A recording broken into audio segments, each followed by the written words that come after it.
Now comes your current events questions. At pinapaalala ko lang po sa ating mga viewers, hindi po quiz B ang labanan, hindi po siya. But of course, we're just trying to see just how well-rounded these girls are when it comes to knowing general information. All right, let us begin with Miss Quezon Province. Hello, Joe. Okay. Sorry. Here is your question, Miss Quezon Province. Okay. Some sectors have criticized the DENR for using dolomite sand in beautifying the Manila Bay. Are you in favor of this move by the DENR? Why or why not? For me, I think there's nothing wrong with the beautification ng Manila Bay po kasi it's part of our yung ating pong bansa ang Pilipinas kasi kailangan po natin mag-innovate. So, para po mas marami, mas magaganda places na mga turista natin na makaka-visit, I think there's nothing wrong with that. And I think that people and the DNR should work hand in hand for us to be able to achieve our goal, which is to promote tourism and for us to be well known in other countries also. Thank you, Miss Quezon Province. Thank you. Let us now have Miss Quezon City. Here's your question. Yes, Michelle. Quezon City has been turning in one of the highest COVID-19 numbers in the metro, prompting various sectors to criticize the Quezon City LGU right at the onset. Do you think that the Quezon City LGU has done enough to curb the incidence of COVID-19 cases in your city? I'm very blessed to be able to join this pageant, not only to have a platform for me and my advocacy, but to have an opportunity to work with our local government and the whole office of Mayor Joy Belmonte, who also fought a very tough battle against this virus and who won against it. And she symbolizes the hope that a lot of people from Quezon City went through. And there was problems, there was speed bumps along the way, but she emerged victorious. And I hope that that battle can inspire our city, everybody from QC, to fight this virus, to work together, and to protect one another. Because by working together, we can overcome this virus, we can stay safe, and keep our home, keep our city safe for everybody else. Thank you, Michelle. Okay, let us now have Davao. Alaiza. Yes po. Here's your question. Certain sectors have been pushing Mayor Sara Duterte to run as the next president, following in her father Rodrigo's footsteps. Do you think it will be beneficial for the country to have two consecutive Davaoeños as presidents? Well, in where I come from, I've seen how effective Mayor Inday Sara is, and that's the reason why a lot of the people in Davao City has flourished in life, including mine as a farmer.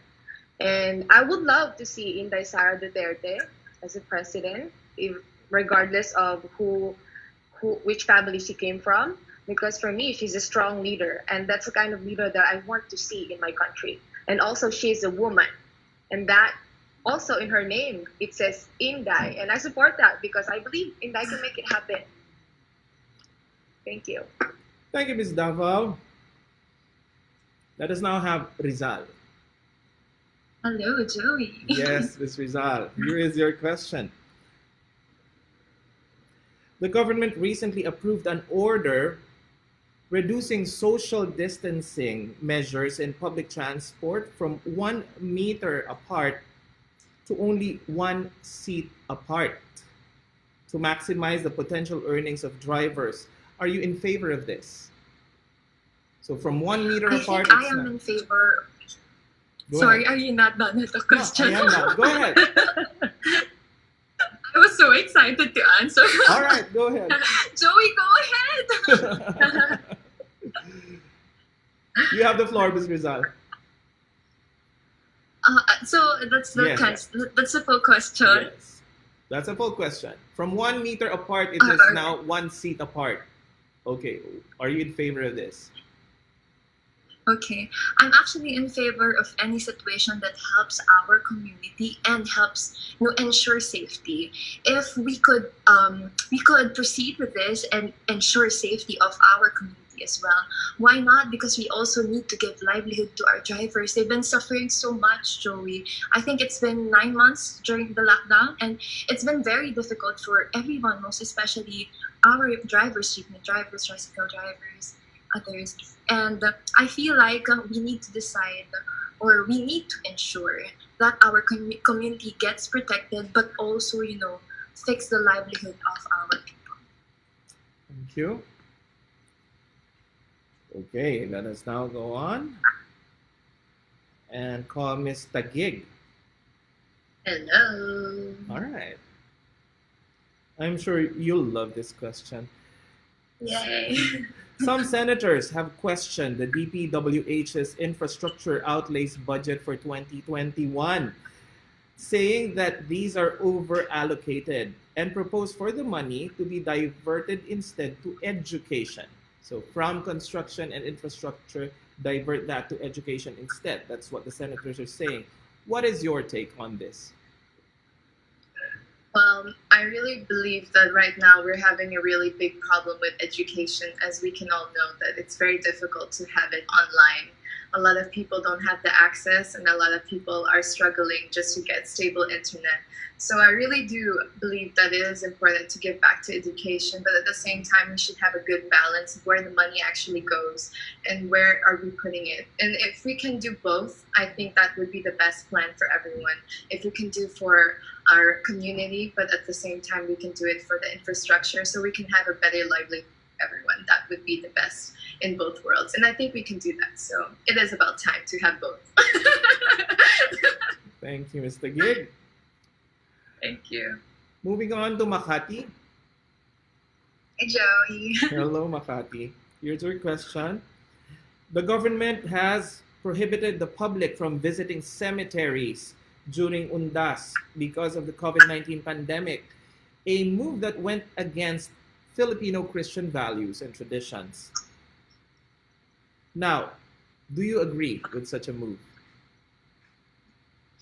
I think it's really sad that at this time of the pandemic, we are not able to celebrate a lot of occasions, and especially like what you mentioned, visiting our beloved in the cemetery, which is prohibited by the government. And I feel like it's just right for the government to implement those protocols for the safety of everybody. And I think as long as we remind ourselves or think of our late loved ones and celebrate their lives in our minds and in our hearts in the comfort of our homes where we are safe, then I think that's a better plan.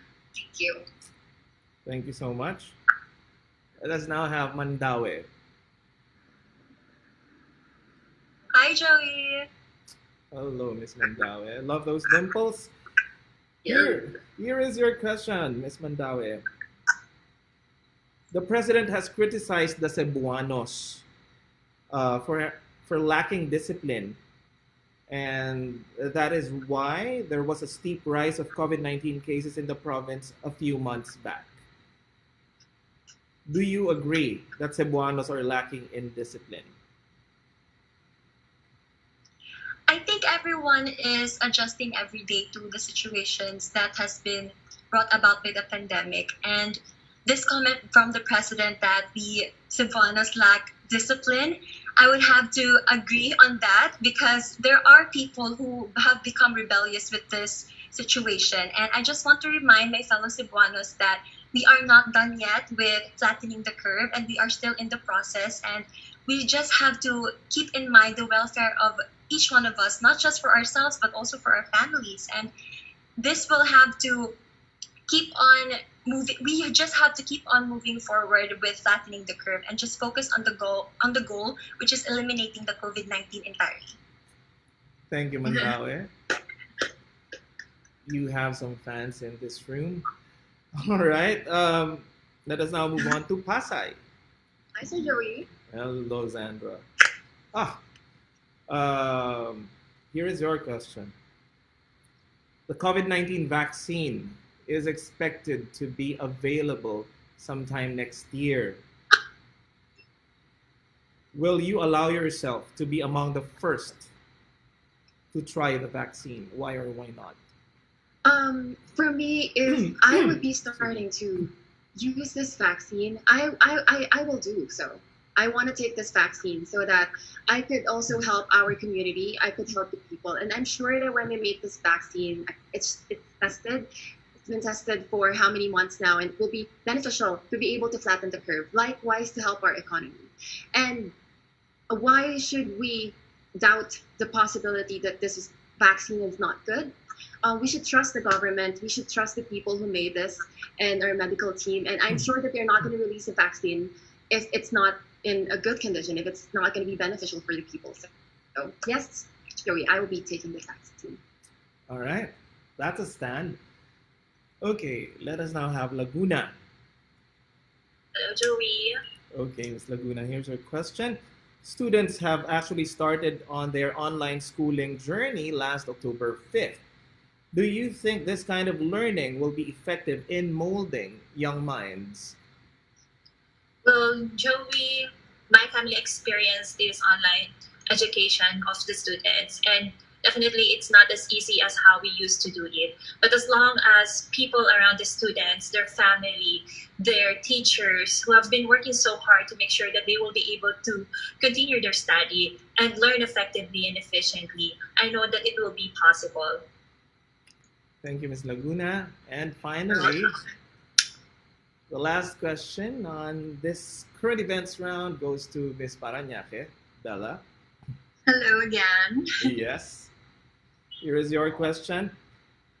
The House Speakership row between Taguig Representative Alan Peter Cayetano and Marinduque Representative Lord Alan Velasco was finally resolved this week, with Velasco finally given the House Speakership.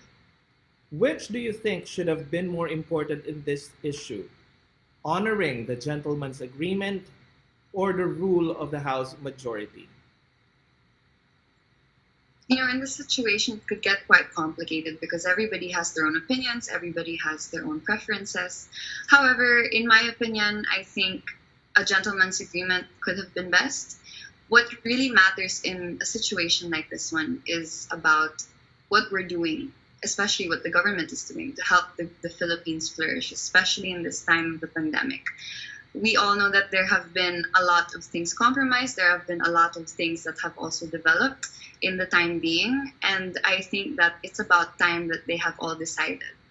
And in this case, I am happy to know that despite everything that has happened, we will now stay focused on what really matters, which is really the pandemic, on what the Philippines needs, what departments need, what kind of support they need from the government in order to help the Philippines recover from the pandemic, from the economical downfall, and from the mental difficulties that all Filipinos have been experiencing.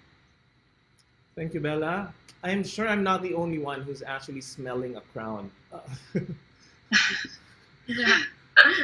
The sash is actually in good hands. It will be in good hands. Whoever amongst you will wear the crown and will wear the sash in the Miss Universe stage.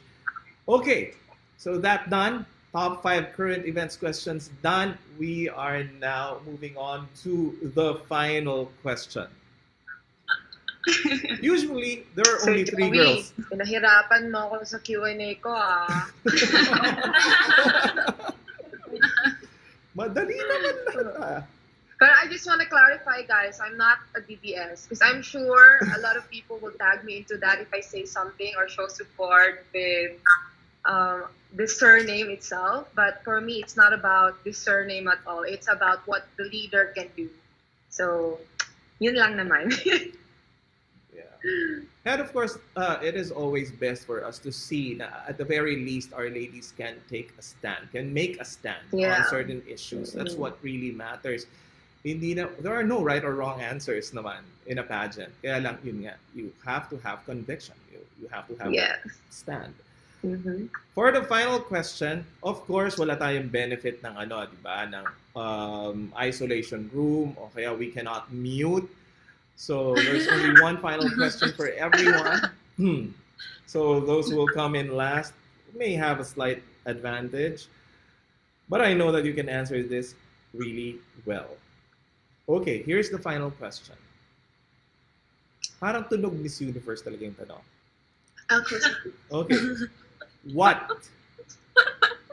Okay. What one specific setback in your life do you think has prepared you for the challenges of being Miss Universe Philippines? Okay. What one particular setback in your life do you think has prepared you for the challenges of being Miss Universe Philippines? Let us begin with Miss Rizal. Wow, perfect. I love this question, Joey. When I was 23, I actually got my second bankruptcy. And it was super big. I lost almost 250K. And during that time, I was still in corporate. And I still wasn't doing the things that I love doing. I was in the wrong relationships in my life. I was spending time with the wrong people. Overall, I felt like my life was going down. I feel like that was actually my lowest point in my life. And that bankruptcy and all of those things happening at the same time has taught me to actually, believe in myself that even though all of these dark things are happening, it's always possible for you to be able to reach your goal, to be bigger than your fears, to be bigger than your failures, to be bigger than your insecurities. And ever since I actually started working on my life and building myself, I've come to create a life I love living. And this is the failure that actually defined my life and created the life I love waking up to every day. Thank you. Thank you. Thank you, Ms. Rizal. Ms. Mandaue. One particular setback that immediately come to mind is the time that I let depression take over my mind or take over my life. That was one thing that I am still continuously trying to accept and trying to learn from. And it has definitely opened my eyes to more opportunities and more things that I would have done differently, but in a better way. So for everyone who is listening and for everyone who has known me to be an advocate, I just want to remind you that we all go through the same things, just in different style or stories.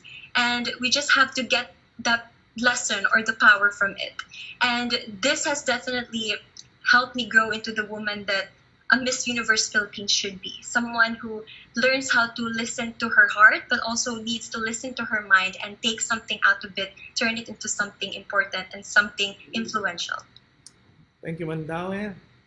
Let us now have Laguna. One setback that will definitely help me when I win Miss Universe Philippines was when I failed to join national pageant last year.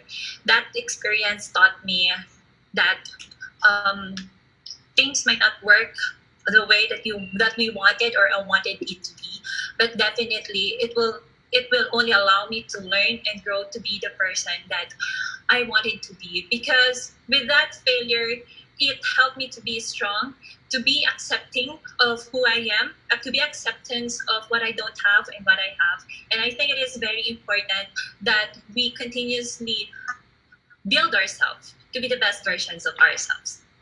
Thank you, Laguna. Let's now have Makati. Well, there are a lot of things in my mind right now that I really want to speak about, but I think one particular setback that I experienced in the past was when like what I said earlier, when I suffered from severe anxiety. We all know that there are a lot of mental health campaigns out there, and I once told myself I would never experience that. I would never be that girl who would even campaign for mental health because it will never happen to me. I'm okay, I'm fine, I'm good, until I got severe anxiety disorder, and it's a serious mental health illness. And I never thought I would be healed. I never thought that I that I would be, overcoming such, disorder. But right after that, I started accepting every negative thing that has been happening in my life. I started loving myself more. I did not fear so much about my future, and I started accepting who I am as a person. And because of that, I was able to gain a lot of confidence. I learned a lot more about myself, and that is why I chose my official hashtag in Miss Universe. It's called hashtag Ivanna ang Pinay, because iba na nga talaga ang Pinay. I want to carry that to the international stage as well, that I want to show to everyone that Filipinas, no matter what backgrounds they are from, even if they're already a mom, if they are single professionals, whatever skin color, size, shape you are in, you are a phenomenal woman. And Filipinas are all multifaceted. We are all talented. We all have our own capabilities. And I just want to show that to the national pageant stage of Miss Universe Philippines na iba na ang Pinay. Wonderful. Thank you. Thank you. Quezon Province, please. Joey, alam mo, ang dami ko rin naiisip kung ano ba yung setback na i-share ko sa inyo. Pero one thing na sa inyo is, yung namatay yung lolo ko, na hindi ko siya naalagaan ng sobra kasi mas prioritize ko yung pagpasok sa school and whatnot. And ang dream kasi na lolo ko talaga, when I was a little kid, sabi niya sa akin, ay, gaganda pa yan. Kasi nung bata ako, maitim ako, parang wala naniniwala sa sarili ko. Kahit ako, hindi ako nagtiwala sa sarili ko. Pero siya, napaka-positive niya, nagtiwala siya sa akin. At winish niya nung birthday ko, nung 7th birthday ko, sabi niya, Nikki, I want you na sumali ka sa Miss Universe Philippines. And now, my lola's dream na nasa heaven na ngayon ay natutupad na. Lola Mars, I'm here. I'm Miss Universe Philippines. And I am reaching our goal and dream, which is to be here in Miss Universe Philippines. I am doing this not only for myself, for my fellow Quezonians, I'm also doing this for my lolo. And I may not be your Miss Universe, but I am the Miss Universe of my lolo and my family. Sorry, I get emotional. What an emotional answer. Love you, girl. I hope you're happy now that I am here. Love you, Lolo. Yes. This is for you. I'm sure your lolo's very proud of you. In fact, Yes. ang feeling ko nga sinasamahan ka dyan. Hindi naman. Alright. Joey, you're scary naman. Pinapangiti lang kita. Hindi ko kanina nung nasa CR Oh ako my kasi God! sumatay na yung TV. Huwag kayong ganyan. Mag-isa tayo. Nag-blink din kanina yung light dito. When I was leaving, sabi ko, Story. bakit na Quezon City has left the room? Oh my God! Alright, thank you, Miss Quezon Thank Province. you. Let us now have Pasay. Pasay. So hi, Sir Joey. First of all, I had a lot of things in my mind of what are the setbacks, but I don't have a particular one. I have a lot of things going on in my mind, wherein I would say it because I lost my father at a young age. I failed at a dream job. I gave up on it. I fell in love with the wrong man, and there was so much chaos around me. And all of this particular setbacks, all of this has formed me to be who I am today. All of these experiences is something that I want to bring to the platform. Because as your Miss Universe Philippines, I want to be the person that you guys can relate to. I want to be the person that you guys can talk to. And I'm not just going to be a spokesperson. I want to be a conversationalist wherein I'm not the only one speaking. You guys can also talk. You guys can talk to us firsthand and share your experiences. Because I think as a Miss Universe, you don't just listen. You allow your people to be empowered so that they will never doubt themselves. And when they are given the voice to speak, you are sure that you have empowered that person. Thank you, Miss Pasay. Let us now move on to Miss Davao. Okay, are we ready? Go, Alaiza. One setback. If there's anything about my life that is consistent, that is experiencing setbacks. And one thing that I will highlight today is nung bata pa ako, I would be so scared of reporting in front of the class. I would always score low in every reporting, not because I have nothing in my head, but because it's different. It's difficult for me to articulate in a language that I'm really not comfortable, language that I did not grow up speaking. So, ngayon, magsasalita ako ng Bisaya para i-celebrate na ko kung unsa ang ako ang garbo sa kung asa ko gikan o busa isa ka Davawenya o para mahimong inspirasyon ko sa mga kababaihan na mag-speak up maski unsang lingwahe sila komportable para sa ilang mga pangarap o para madulungog sila. So we all have stories to tell. That is why it's really important that we give every woman, including the language that they are comfortable with. So every Filipina story will be heard. So yun lang. Daghang salamat.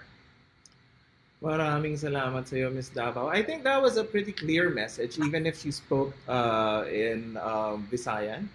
I think what she said was no matter what language you're comfortable in, you can actually speak using that language, especially when you are actually pursuing a dream, and that every woman's story should be heard.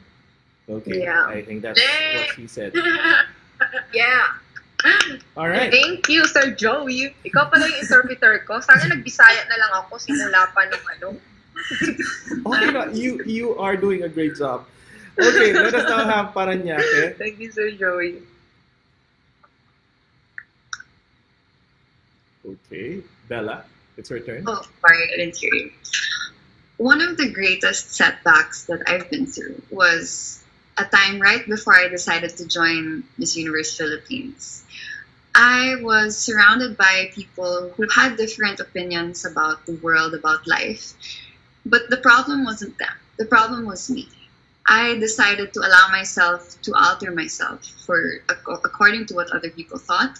I altered my choices in life. I altered my career path. I altered my decisions. And it veered me away from the person I knew I was. So one day I woke up and I realized, you know what? I'm going to be proud of myself and I'm going to go for my dream. And that was to join Miss Universe Philippines. So I'm here today because I overcame that setback. And the fact that I am here today, the fact that I am here being the authentic woman that you see before you, is exactly what I want to bring on the Miss Universe stage. I want to show everybody that a woman of a universe is somebody who knows who she is somebody who is proud of who she is, and who is somebody that never ever compromises that. That's a woman of the universe, and that's a Filipina of the universe too. Thank you, Bella. Let us now have Quezon City, Michelle, to talk to us about your setback and how you'll use that should you win Miss Universe Philippines. So Joey, taking time to think about this question, I just realized that so many setbacks and failures and times that I lost in life are just piling up in my head. And, you know, I know that there is somebody right now listening who also is thinking that, is there really just one time that you lost in life? Is there really that one great setback that changed you? Isn't it all the small things, all the changes, all those losses in life that really makes you who you are today? The woman that is on your screens, the woman that will compete on the stage. And I am a product of all these failures. Being an athlete, I've lost not only on the court, but also in life. And all of those moments built me up, built my confidence, and built the woman that I am today. To speak up about these moments in life that will never last forever. But what's more important than these setbacks is really not giving up. And the decision that you make every single day to get back up and to live life and to live life to the fullest and to never give up on yourself and your dreams. Thank you. Thank you, Michelle. And finally, we have Miss Taguig. I had multiple setbacks in my life, and a lot of them have been private. But of course, there's one that's been publicly announced, is when I didn't answer the question in 2018 in Binibini, Pilipinas. But that was not the biggest setback that I've ever had. The biggest setback that I've ever had was when I was being mentally and physically abused. And instead of focusing on how I can come out of it, I was actually enduring everything and hiding it away and being ashamed of having something like that in my life. And I would always hide it with a smile because I really didn't want anyone to have that burden. But now after working in myself and understanding that is not healthy, you need to go and speak to people. You need to share what you have experienced. You need to share your story, because there's a lot of people that will want to hear that story. There's a lot of people that will look up to you. And that is what I'm here doing today. I am not ashamed anymore of being a victim of abuse. I'm not ashamed anymore for anything that ever happened in my life, because that is exactly where I needed to happen, to have the compassion to understand what it is like to be someone in that position. And it's a really difficult topic, but I really want to emphasize how important mental health is, because especially here in the Philippines, I have a Filipino mother, and we all have heard already, maybe sometimes they say some things that are not healthy to hear. And we need to stop this. We need to stop all of this crab mentality. We need to stop having this unhealthy and unrealistic environment in our houses. That's how we can improve the situation. And that is something that I'll bring to the Miss Universe platform, I'm sure of it, because I know who I am, I know what I stand for, and I see that a lot of people can relate to me and relate to my story. And now that I'm not ashamed of it, I couldn't be more free, and I'm so proud of myself for being here. Thank you. Oh. Wonderful answers. Round of applause for all the girls for having handled all rounds of the all the interview rounds. We can all relax na. Yes. Yes. Okay, relax na kami. Part mo pala, Sir Joey, sumagot ng Q&A na nakaupo. So, sana on stage. Nakaupo na lang? Chair. Joey, pwede ka kami magtanong isa-isa. Resorts World Chair. Ako din lang yung mag-announce na tipong speaking of relaxation, because sabi niyo mas relaxed pala kapag ka nakaupo sumagot ng Q&A. O sige, when all of this is over, all of you will get an overnight stay with us. All right? Thank you. Tonight daw. Bakit for tonight, Sir Joey? Unfortunately, tonight, di ba, you'll all have to. That has been your Miss Universe exclusive Q&A session with us here in Resorts World Manila. Thank you so much, ladies, and the best of luck to each and every one of you. Thank you. Thank you so much for having us. Yes. So much. Meron akong wish, ha? Kung sino man yung manalo, sana pwede ko pang ma-interview ulit virtually. Kahit virtually, pero kung pwede lang face-to-face. Yes naman. Sana ko nandito sa... Basta po, Sir Joey, huwag niyo po kalimutan yung one-night stay namin. Pwede pa. Ayoko mag-promise, pwede pa nga natin pag-usapan yung one night na yan. Naka-record yun. Naka-record yan. Alright, so to all our supporters, thank you for joining us. See you all soon.